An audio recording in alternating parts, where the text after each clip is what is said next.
पढ़ाई करता है कौन सा स्कूल में? आड़ीबाड़ी में। कौन सा स्कूल में? आड़ीबाड़ी में। आड़ीबाड़ी में। आड़ीबाड़ी में। आड़ीबाड़ी में। आड़ीबाड़ी में। आड़ीबाड़ी में। आड़ीबाड़ी में। आड़ीबाड़ी में। DJ MS Music, MS Music, MS Music.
कैसे मास्टर साहब?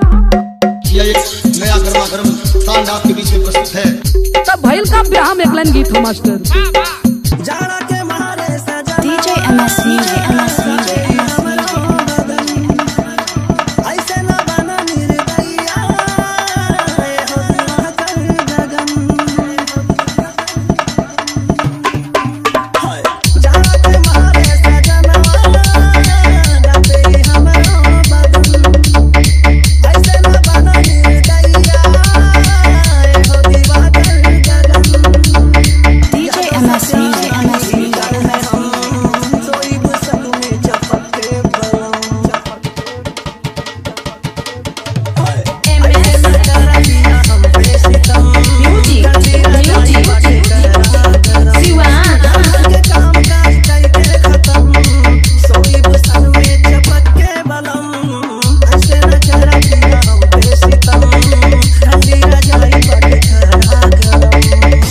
MS Music, MS Music, MS Music, MS Music, MS Music, MS Music.